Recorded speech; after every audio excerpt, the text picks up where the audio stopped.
اور کسی طرح زخموں کی تکلیف کے باوجود مکہ کی طرف چل دیے۔ راستے میں نخلا پڑا۔ نخلا ایک چھوٹا سا گاؤں تھا۔ اس کے چاروں طرف کچھ کھجور کے باغ تھے۔ حضور صلی اللہ علیہ وسلم ایک باغ میں آرام کرنے کے لیے ٹھہر گئے۔ رات ہو چکی تھی۔ زید پانی لائے۔ دونوں نے وضو کیا اور عشاء کی نماز پڑھ کر دونوں بلند آواز سے قرآن پڑھنے لگے۔ اس وقت آپ پر وحی نازل ہوئی۔ اے محمد، کہہ دو کہ مجھ پر وحی نازل کی گئی ہے کہ جنوں کی ایک جماعت نے سن کر کہا، ہم نے عجب قرآن سنا ہے جو بھلائی کی طرف رہنمائی کرتا ہے۔ ہم اس پر ایمان لائے اور ہم رب کے ساتھ ہرگز کسی کو شریک نہ کریں گے۔ ہمارے رب کی عزت بہت بلند ہے، نہ اس کی بیوی ہے نہ اولاد ہے، اور ہمارے بے وقوف لوگ اللہ پر بہتان باندھتے ہیں، اور ہم سمجھتے ہیں کہ جن اور انسان اللہ پر بہتان نہ باندھتے ہوں گے۔ یہ سورہ جن تھی۔ ابھی حضور صلی اللہ علیہ وسلم نے اتنی تلاوت کی تھی کہ زید تعجب میں پڑ کر حضور صلی اللہ علیہ وسلم کی طرف دیکھنے لگے۔ اس سورہ میں جنوں کا ذکر تھا۔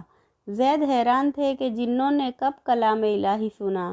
اس بیچ 7 آدمی سامنے سے اس طرح گزرے جیسے کھجور کے پیڑ سے نکلے ہوں۔ زید انہیں دیکھ کر حیران ہوئے۔ وہ کچھ ڈرے۔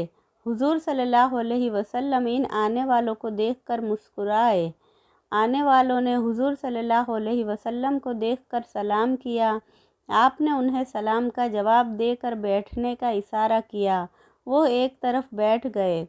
آپ نے فرمایا، مرحبا اے جنوں۔ ان میں سے ایک آدمی بولا، اے خدا کے رسول صلی اللہ علیہ وسلم، آپ نے سچ کہا، ہم 7 جن ہیں، نصیبین کے رہنے والے ہیں۔ ہم آپ کے خدا پر ایمان لائے ہیں، آپ ہم کو مسلمان کر لیجئے۔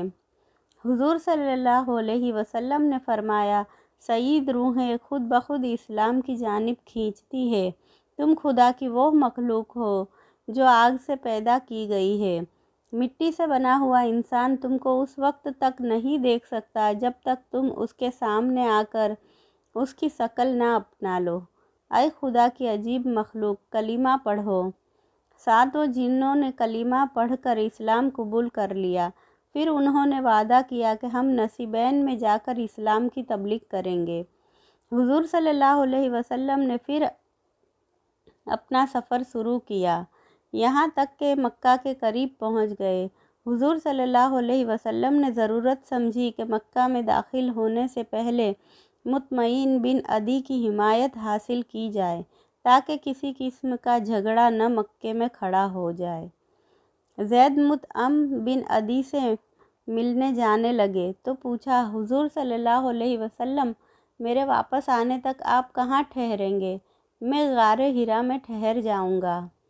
زید حضور سے بدا ہو کر مکہ کی طرف چلے اور حضور صلی اللہ علیہ وسلم پہاڑی پر چڑھ کر غار حرا میں داخل ہوئے۔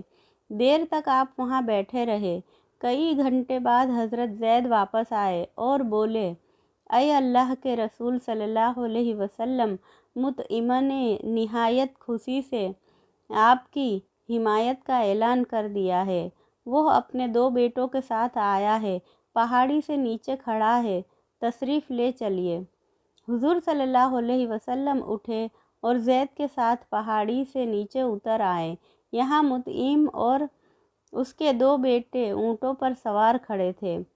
انہوں نے حضور صلی اللہ علیہ وسلم کو دیکھتے ہی سلام کیا۔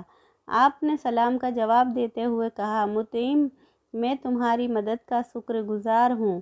مطعم نے کہا، محمد صلی اللہ علیہ وسلم، میں عرب ہوں۔ آپ نے حمایت طلب کی۔ میری غیرت کے لیے یہ چیلنج تھا، میں نے اسے قبول کیا اور آپ کے پاس خود بھاگا چلا آیا۔ اب کسی کی مجال نہیں کہ آپ کی طرف آنکھ اٹھا کر دیکھ سکے۔ حضور صلی اللہ علیہ وسلم اور زید کو ساتھ لے کر مطعم شہر کی طرف چلا۔ وہاں پہنچنے کے بعد اس نے اعلان کیا، مکے والو سن لو، میں نے محمد کو پناہ دی ہے۔ اگر کوئی ان کے خلاف ایک لفظ بھی کہے گا تو ہم اس کی زبان کاٹ لیں گے۔ ابو جہل نے سنا کہ مطعم نے حضور صلی اللہ علیہ وسلم کو پناہ دی ہے تو وہ ایک دم بھاگا ہوا آیا اور آتے ہی اس نے کہا، مطعم، کیا بات ہے؟ کیا واقعی تم نے محمد صلی اللہ علیہ وسلم کو پناہ دی ہے؟ ہاں، میں نے انہیں پناہ دی ہے۔ کیا تو ہمارے خلاف ہو گیا ہے؟ ابو جہل نے پوچھا۔ نہیں، پھر محمد کی حمایت کیوں کرتا ہے؟ اس لیے کہ انہوں نے مجھ سے حمایت طلب کی۔